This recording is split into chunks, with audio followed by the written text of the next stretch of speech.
Good morning बच्चों, कैसे हैं आप सब लोग। होप सो अच्छे होंगे। तो चलिए जी, आज मैं अपनी वीडियो में लेके आया हूँ इकोनॉमिक्स ऑनर्स स्टैटिस्टिक्स सेमेस्टर 2 का 2023 पेपर का सॉल्यूशन। ठीक है बच्चों, ये मैं बता दूं यूट्यूब पे ये मेरा पहला वीडियो है। माई सेल्फ सुधीर सर, और मैं एक इंस्टीट्यूट चलाता हूँ पिछले 15 साल से, DSC deep school of economics. हम इसमें MA इकोनॉमिक्स एंट्रेंस का कोचिंग कराते हैं और BA इकोनॉमिक्स ऑनर्स हमने स्टार्ट किया है इसी ईयर से। तो उसी के रेस्पेक्ट में हम लोग स्टैटिस्टिक्स का पेपर 2023 सेमेस्टर 2 हम लोग लेके आए हैं, that is intermediate statistics for economics. ठीक है, चलिए जी शुरुआत करते हैं। सबसे पहले क्वेश्चन पे बच्चों A to Z क्वेश्चन हम लोग सॉल्व करेंगे अपनी वीडियो में। सबसे पहले क्वेश्चंस को रीड करते हैं। क्या है questions? Let y be the number of contracts received by a randomly selected infrastructure company। मतलब कोई इंफ्रास्ट्रक्चर कंपनी है जो y रैंडम वेरिएबल है, वो रिप्रेजेंट करता है number of contracts received by A randomly selected infrastructure company. मतलब मैं एक कंपनी को अगर मैं सेलेक्ट कर सकता हूं, मैंने किया रैंडमली, ठीक है, और वो कुछ ऑर्डर रिसीव्ड करेगी, उसको हम y से रिप्रेजेंट कर रहे हैं। तो y क्या क्या वैल्यू ले रहा है? 1, 2, 3 और 4। मतलब वो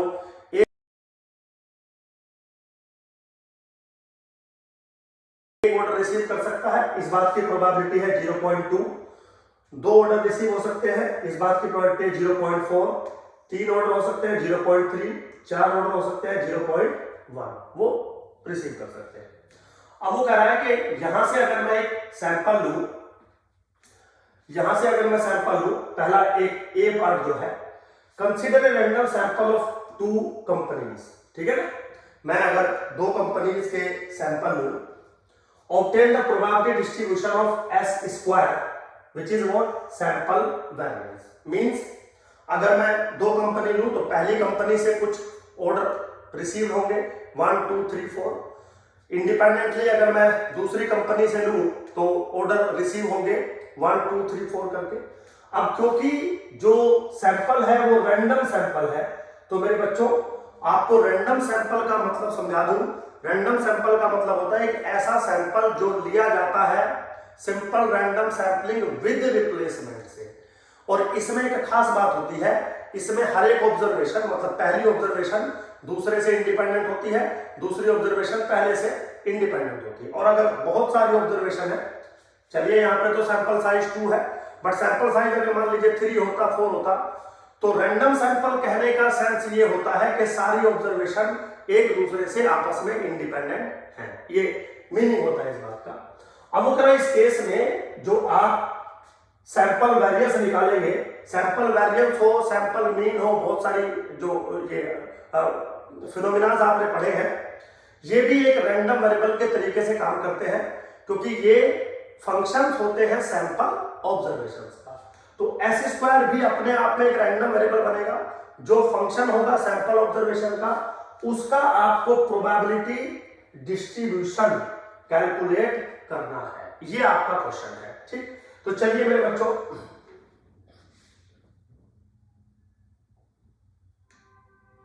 यहां पे बच्चों मैंने कुछ डाटा लिख के रखा हुआ है ताकि टाइम वेस्ट ना हो, आपको समझा देता हूं। तो जो y रैंडम वेरिएबल था वो 4 वैल्यू लेता था, 1, 2, 3, 4। सबसे पहले तो मैं अगर 2 यूनिट का सैंपल लूं, टोटल पॉपुलेशन में आपकी कितनी ऑब्जर्वेशन है? 4 ऑब्जर्वेशन है। यहां से मैं अगर 2 यूनिट का सैंपल लूं तो मेरे बच्चों सैंपल 2 तरीके से लिया जाता है, एक तो simple random sampling without replacement और एक विद रिप्लेसमेंट। तो अगर ये पूछा जाए कि without replacement total possible sample कितने होते हैं, तो होते हैं NCN, और विद रिप्लेसमेंट कितने होते हैं N to the power N। ये फॉर्मूला आपने बहुत बार पढ़ा होगा, लेकिन इसकी शायद ये कम पढ़ा होगा। उसका रीजन है, जनरली जो हम सैंपल लेते हैं वो विदाउट रिप्लेसमेंट होता है, इतने सैंपल बनते हैं। लेकिन जब वो ये कहता है कि आपका सैंपल रैंडम है या इंडिपेंडेंट सैंपल है, तब सैंपल ये लिया जाता है विद रिप्लेसमेंट। और इतने पॉसिबल सैंपल बनते हैं। तो यहां पे अगर हम देखें 4 टू दी पावर स्क्वायर यानी कि 16 टोटल पॉसिबल सैंपल बन सकते हैं दो ऑब्जर्वेशंस के, दो यूनिट्स के। और वो कौन कौन से हो सकते हैं वो आपके सामने लिखे हैं।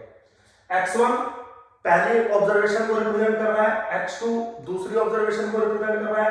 तो टोटल पॉसिबल कॉम्बिनेशन जो है वो इतने हैं 1 1 1 2 1 3 1 4। लिखने का बहुत आसान तरीका है, जितनी भी पॉपुलेशन यूनिट्स है 1 2 3 4, ठीक है। आपको 2 यूनिट का सैंपल लेना है 1 1 1, 4 बार 1 लिखो, 4 बार 2 लिखो, 4 बार 3, 4 बार 4, क्योंकि मेरी पॉपुलेशन जो साइज है वो 4 है। अब कुछ नहीं करना, सेकंड वाले को लिखते चले जाओ 1 2 3 4 1 2 3 4 1 2 3 4 1 2 3 4। पॉसिबल कॉम्बिनेशंस बन जाएंगे 16। अब हमें क्या करना है, देखिए टोटल 16 सैंपल लिए जा सकते हैं, कहां से, इस पॉपुलेशन से, दो ऑब्जर्वेशन के। लेकिन कौन सा सैंपल सेलेक्ट होगा, सैंपल तो एक ही सेलेक्ट होगा ना, ये 16 तो टोटल पॉसिबिलिटीज है। अब 16 तो सेलेक्ट होंगे नहीं, इनमें से कोई एक सैंपल सेलेक्ट होगा। अब आपको नहीं पता है कि वो कौन सा सैंपल सेलेक्ट होगा। क्या हर एक सैंपल के सेलेक्ट होने की प्रोबेबिलिटी सेम है? नहीं। क्यों? क्योंकि हर एक ऑब्जर्वेशन के सेलेक्ट होने की प्रोबेबिलिटी डिफरेंट है, जो कि आपको एग्जाम में दी गई है, ठीक।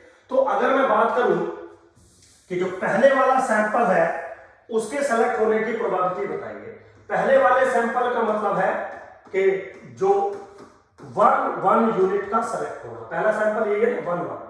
अब ये चीज कैसे सेलेक्ट हो सकती है? ये हो सकती है प्रोबेबिलिटी दैट पहले वाले पे भी 1 आ जाए और दूसरे वाले पे भी 1 आ जाए। मैंने x1 x2 से रिप्रेजेंट कर रखा है। अब क्योंकि दोनों ऑब्जर्वेशन इंडिपेंडेंट है तो आप इसको ऐसे लिख सकते हो ना, into probability that x2 is equal to 1, बिल्कुल लिख सकते हो। अब x1 विल टेक वैल्यू 1 का मतलब है y विल टेक वैल्यू 1, तो प्रोबेबिलिटी कितनी है 0.2, तो 0.2 इंटू 0.2 इज इक्वल टू 0.04। और मेरे बच्चों वो 0.04 मैंने यहां पर लिख दिया, ठीक है। सिंपल है बिल्कुल, ऐसा कोई रॉकेट साइंस नहीं है इसमें, ठीक। चलिए सिमिलरली अगर आपको कोई और पेयर भी देखना है, जैसे मान लीजिए आप पेयर देख लीजिए 3 1 सपोज, तो आपको 3 1 सैंपल के सेलेक्ट होने की प्रोबेबिलिटी बतानी है। तो this is probability what, x1 will take value 3 into probability that x2 will take value 1. तो probability x1 will take value 3 is 0.3 into 1 0.2 which is 0.06, ठीक है 0.06 ये दे रखा है आपके सामने, ठीक है बेटा। तो सारी प्रोबेबिलिटीज मैंने लिख दी, जितनी भी पॉसिबिलिटीज हो सकती थी 2 यूनिट के सैंपल के सेलेक्ट होने की आपके सामने लिख दी। अब बारी आती है एस स्क्वायर की, ठीक है। S square is what, basically this is a function of sample observation which is sample variance. क्या फॉर्मूला होता है जी? फॉर्मूला होता है 1/n-1 summation i goes from 1 to n xi minus x बार का होल। सिंपल फॉर्मूला है बिल्कुल, लेकिन यहां पे क्या है, सैंपल साइज 2 है, सैंपल साइज 2 है मतलब n की वैल्यू 2 है। तो जो सैंपल वेरिएंस का फॉर्मूला बनेगा S square which is 1/2 - 1 summation i goes from 1 to n, n के प्लेस पे मैंने 2 कर दिया क्योंकि 2 ऑब्जर्वेशन है, xi minus bracket xi plus xj by 2 का होल स्क्वायर। समझ गए होंगे क्यों? i goes from 1 to 2 xi minus x bar, x बार को मेरे बच्चों x बार को मैंने xi प्लस xj बाई 2 कर दिया। क्यों? क्योंकि दो ही ऑब्जर्वेशन है सैंपल के अंदर, तो एक वैल्यू अगर xi लेगा तो दूसरे वाला वैल्यू लेगा xj, ठीक है। अब अगर मैं इसको थोड़ा सा सिंप्लीफाई करूं तो this is summation i goes from 1 to 2xi minus xi minus xj by 2 का होल स्क्वायर। थोड़ा और सिंप्लीफाई करूं तो 1/4 summation i goes from 1 to 2xi minus xj का होल स्क्वायर, ठीक है। बिल्कुल वेरी सिंपल। अब अगर i की वैल्यू 1 से लेकर 2 तक जाएगी तो एक बार i वैल्यू 1 लेगा तो जब i वैल्यू 1 लेगा तो this is x1 minus x2, फिर i वैल्यू 2 लेगा तो this is x2 minus x1। तो एक्सप्रेशन क्या बनेगा? बनेगा 1/4 ब्रैकेट x1 माइनस x2 का whole square plus x2 minus x1 का होल स्क्वायर। ठीक है बेटा, अब ये तो दोनों चीजें सेम ही लिखी है ना, तो I can write this is equal to x1 minus x2 का होल स्क्वायर बाई 2। ठीक है, तो मैंने जो सैंपल वेरिएंस के बारे में उन्होंने पूछा हुआ था, उस सैंपल वेरिएंस को मैंने सिंप्लीफाइड फॉर्म में लिख दिया कि भाई s स्क्वायर जो बनेगा वो x1 माइनस x2 का होल स्क्वायर डिवाइडेड बाय 2 बनने वाला है। आपके सामने ये लिख दिया। ठीक, अब अगर आप गौर से देखें और आपने थ्योरी को अच्छे से पढ़ा होगा तो अब आपका काम क्या है? s स्क्वायर एक रैंडम वेरिएबल बन गया है जो x1 और x2 से मिलके बना है, वो इसका सैंपलिंग डिस्ट्रीब्यूशन या प्रोबेबिलिटी डिस्ट्रीब्यूशन आपसे पूछ रहा है। कोई प्रॉब्लम नहीं है। सबसे पहले आप इसकी वैल्यूज बताइए कि s स्क्वायर क्या वैल्यूज लेगा। अब s स्क्वायर क्या वैल्यूज लेगा वो इस बात पे डिपेंड करेगा कि सैंपल क्या है, मतलब x1 क्या है और x2 क्या है। जैसे फॉर एग्जांपल आपका सैंपल है 1,2, फॉर एग्जांपल आपका सैंपल है 1,2, तो x1 की वैल्यू 1 है और x2 की वैल्यू 2 है, तो s स्क्वायर किसके बराबर बनेगा? 1 माइनस 2 का whole square divided by 2 which is 1/2 which is 0.5। ये लिख दिया मैंने, विच इज 0.5। समझ लो, तो जितने भी पॉसिबल सैंपल्स हैं उनके कोरस्पॉन्डिंग मैंने s स्क्वायर भी फाइंड आउट कर लिया, उनके उसके कोरस्पॉन्डिंग मैंने s स्क्वायर भी फाइंड आउट कर लिया। ठीक है, तो अब जो s स्क्वायर मेरा बच्चों बन रहा है वो क्या क्या वैल्यू ले रहा है, थोड़ा आप गौर से देखिएगा। 0 वैल्यू ले रहा है, 0.5 वैल्यू ले रहा है, 2 वैल्यू ले रहा है और 4.5 वैल्यू ले रहा है। फिर ये सारी वैल्यू रिपीट होती चली गई। तो s स्क्वायर जो है मेरा वो क्या क्या वैल्यू ले रहा है? 0, 0.5, 2 एंड 4.5, ये वैल्यूज ले रहा है s स्क्वायर। बस अब आपको क्या करना है, इन वैल्यूज के कोरस्पॉन्डिंग प्रोबेबिलिटी बिहेवियर आपको फाइंड आउट करना है। सो फॉर ए सेकेंड मान लीजिए आपका जो s स्क्वायर है, आपका जो s स्क्वायर है वो वैल्यू ले रहा है 0, 0.5, 2 and 4.5।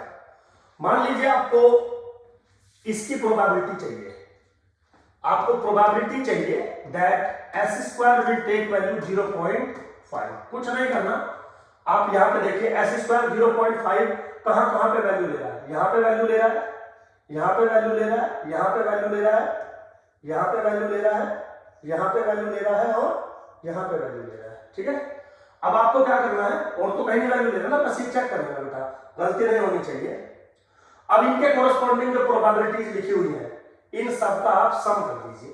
So this is what 0.08 plus 0.08 plus 0.12 plus 0.12, ठीक है, plus 0.03 plus 0.03।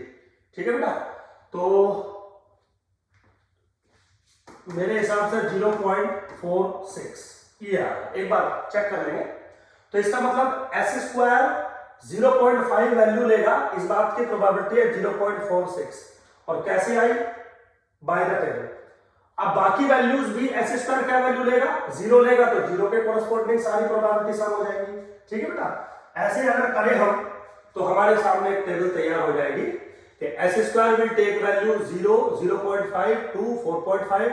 Probability of s square जो है वो दिस वन देखिए अभी आया था ना, जो अभी मैंने कैलकुलेट किया था 0.46, सेम लिखा। सारी प्रोबेबिलिटी अब आपके सामने है। तो ये जो मेरे बच्चों हमने सॉल्व किया है, ये आपका पहले वाला क्वेश्चन, पहले वाला पार्ट था, obtain the probability distribution of s square, ये आपका पार्ट था। ठीक है, अब इसमें जो बी पार्ट है इस पे थोड़ा सा काम करते हैं। क्या करा? कैलकुलेट करिए probability that s square is strictly greater than 2.7 and probability that s square lies between 1.5 to 7.9। तो सबसे पहले क्या कह रहा है, प्रोबेबिलिटी दैट एस स्क्वायर, एक सेकेंड, एस स्क्वायर